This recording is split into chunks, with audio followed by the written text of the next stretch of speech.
Supreme court हो या चुनाव आयोग, देश की जनता को इन पर सबसे ज्यादा विश्वास रहा है क्योंकि ये दोनों ही संवैधानिक संस्थान हैं। लेकिन ये विश्वास पिछले कुछ दिनों में डगमगाता हुआ दिखाई दिया। चुनाव आयोग को लेकर तो यहां तक कहा जाने लगा है कि वो बीजेपी के इशारे पर काम करने लगा है। चुनाव की तारीखों से लेकर पूरी चुनाव प्रक्रिया बीजेपी के पक्ष में दिखाई देती है। चुनाव प्रचार में बीजेपी के नेता बेहद तीखी बयानबाजी करते हैं, विवादित बयान देते हैं, एक समुदाय को निशाना बनाया जाता है, धार्मिक मुद्दे उठाए जाते हैं, लेकिन चुनाव आयोग खामोश रहता है। बीजेपी विरोधी पार्टियों की शिकायत पर भी कोई जवाब नहीं देता है।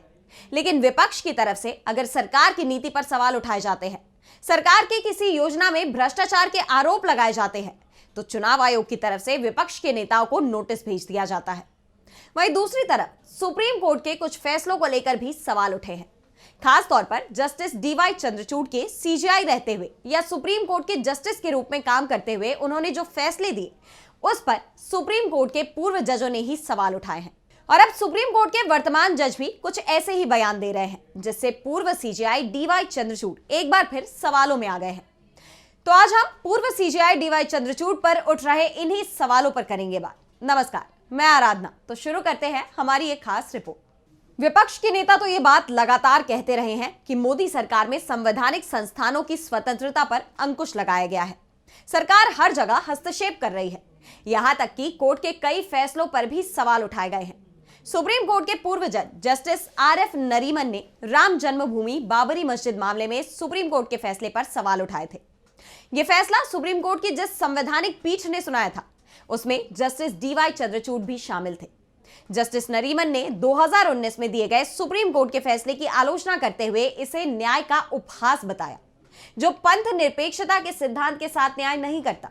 जस्टिस नरीमन ने मस्जिद को ढहाए जाने को गैर कानूनी मानने के बावजूद विवादित भूमि प्रदान करने के लिए न्यायालय द्वारा दिए गए तर्क से भी असहमति जताई।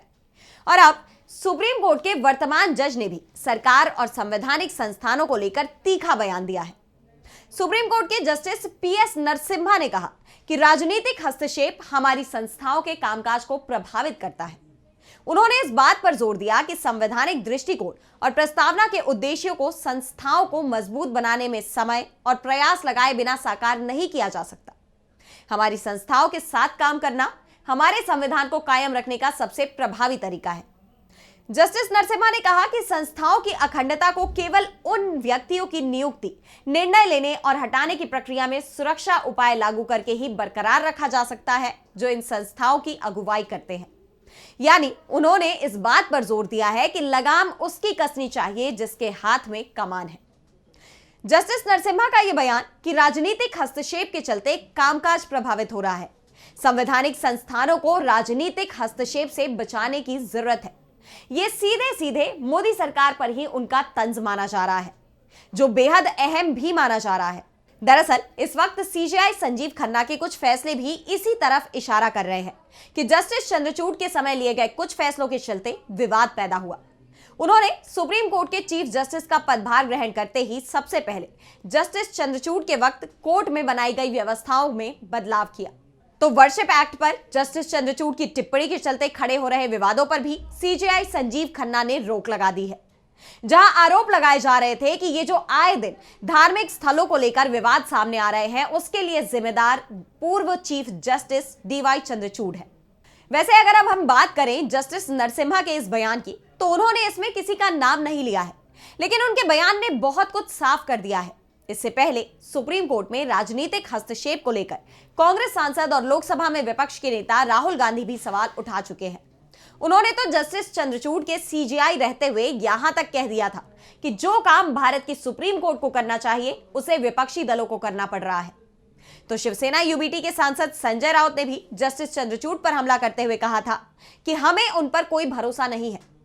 और अब जिस तरह से जस्टिस नरसिम्हा ने राजनीतिक हस्तक्षेप की बात कही है, उसके बाद एक बार फिर से मोदी सरकार पर सवाल उठने लगे हैं।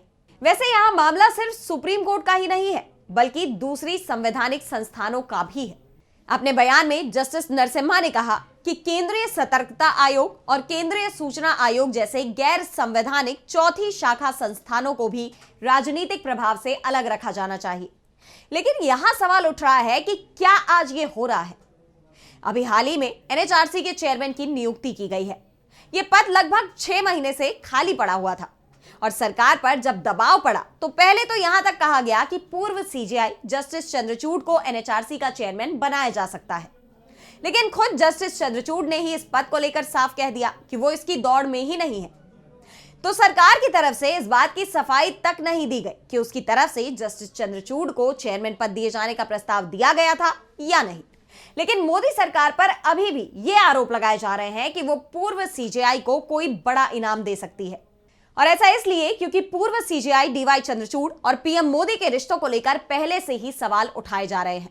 वैसे राष्ट्रीय मानवाधिकार आयोग यानी एनएचआरसी के अध्यक्ष के चुनाव पर कांग्रेस ने सवाल उठाए हैं।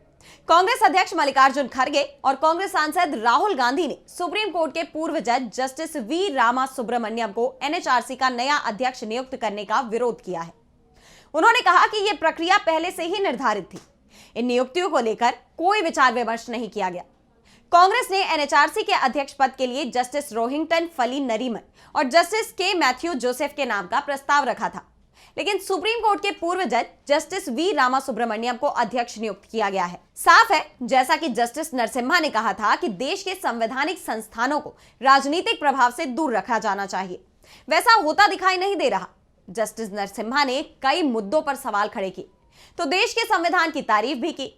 उन्होंने कहा कि हमारा संविधान महज एक कानूनी दस्तावेज नहीं है, बल्कि सामाजिक परिवर्तन का एक साधन है। उन्होंने कहा कि इसने पारंपरिक 3 शाखाओं कार्यपालिका, विधायिका और न्यायपालिका के लिए संवैधानिक संस्थानों का स्पष्ट रूप से सीमांकन किया है।